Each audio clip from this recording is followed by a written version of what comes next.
Après avoir fait un retour sur les événements, il faut se demander ce qu'il y en est pour la suite des choses. Les clandestins vont évidemment rester au pays le temps du traitement de leur demande d'asile illégitime. Heureusement, le gouvernement fédéral a mis en place un outil pour déterminer le délai de traitement d'une telle demande. Le délai est de 15 mois pour l'évaluation initiale et un autre 10 mois supplémentaires pour rendre la décision finale. Plus de 2 ans pour déterminer le bien fondé d'une demande. C'est longtemps.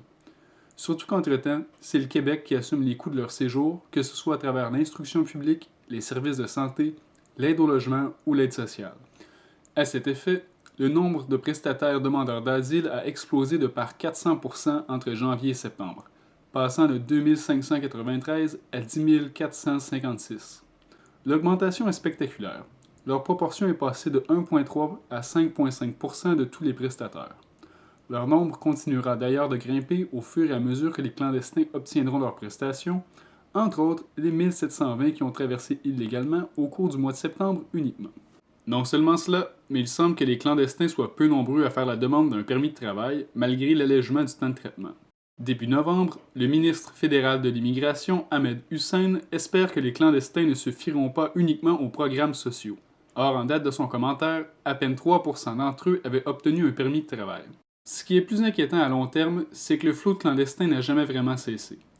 Encore aujourd'hui, c'est entre 30 et 60 clandestins qui passent illégalement au chemin Roxham tous les jours. C'est 10 à 20 000 clandestins par année, ou l'équivalent de 20 à 40% du nombre annuel d'immigrants admis au Québec.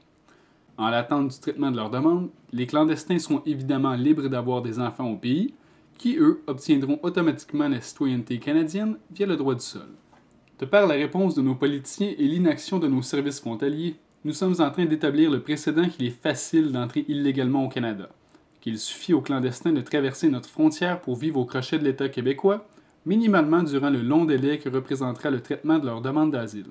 C'est un précédent extrêmement dangereux. 1,2 million de clandestins ressortissants de pays sous TPS vivent aux États-Unis.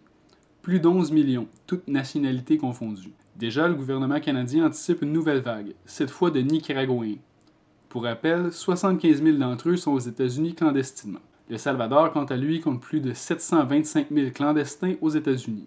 Son TPS viendra à échéance en mars 2018. Vous comprendrez que si à peine 10% d'entre eux se dirigent vers le chemin Roxham, la situation deviendrait assez rapidement insoutenable.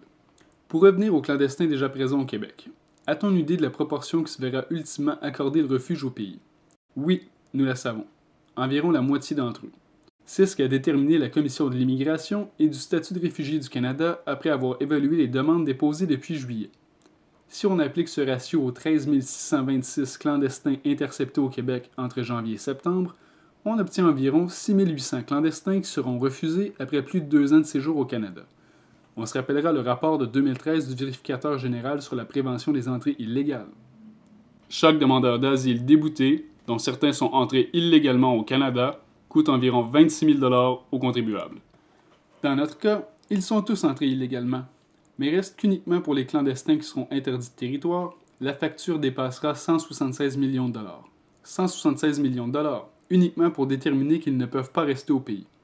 Pour rappel, il a fallu une grande campagne d'indignation publique pour débloquer les quelques 30 millions de dollars nécessaires pour donner un deuxième bain aux résidents des CHSLD du Québec.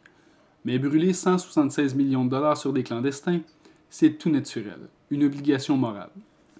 Ainsi, pour la suite des choses, les clandestins continueront de vivre au crochet de l'État durant l'année ou deux qu'il faudra pour traiter leur demande d'asile illégitime, et environ la moitié d'entre eux seront refusés au coût de centaines de millions pour les contribuables canadiens.